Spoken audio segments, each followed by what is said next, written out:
Hi there, welcome back to my channel. This is Pratyusha from Progs. This video that I'm about to share today was shot and edited in 2015. Since I was using an inkjet printer back in that time, I did have some amount of bleeding from the printed tissue. So this video shows one of the methods I used to stop the bleeding from the home printed tissue paper. So let's get started. So these are the jhumkas that I made using the tissues that I printed at home, and these were printed at inkjet printer. So there are high chances that the color would bleed. So when I was trying, I tried a lot of methods, and this is the first method that I'm sharing here. So in the previous tutorial, you all would have seen how to print your own tissue papers at home. If you haven't already watched that video, I'll leave a tutorial link below in the description area. You can watch it and then get back to this tutorial. To take this forward from here, choose any design of your choice and then just cut out the design.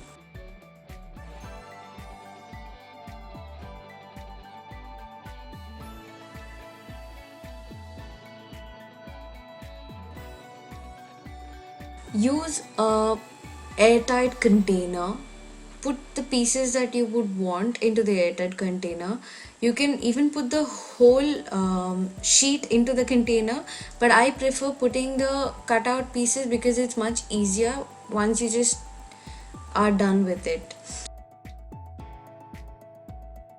Now take the container and put it into the freezer for about 24 hours or more than that if you have time. After 24 hours, you can remove the airtight container from the fridge and get it onto your craft table. I will just show you a small glimpse of how good this method of stopping the bleeding is. So I am taking one of the cutouts from the freezed container, and the other one I'm just going to select a random piece that I have already printed out and I've not put it in the freezer. Now what I'm going to do is to do a comparison between the freezed and the unfreezed paper. So now I'll take a paintbrush and dip it into the gloss glue and then apply the gloss glue over the freeze design first. I'm deliberately coating it with a lot of strokes so as to just test this method.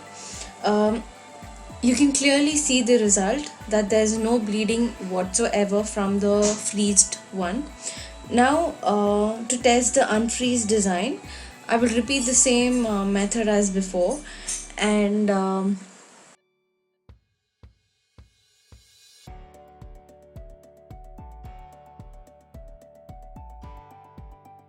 you can see that there is some amount of color bleeding in the unfreeze design. So this method actually works. Do give it a try, guys. And the only disadvantage that I would see in this method is that it takes about 24 hours, and sometimes crafters can't stop themselves from finishing projects as soon as they can lay their hands on it. So there are two more methods in which you can stop the bleeding from the tissue printed at home. I'll share that in the next tutorial. Till then, thanks for watching, and do leave me any questions if you would like them answered over here in the comment section or on the Facebook page. Bye guys.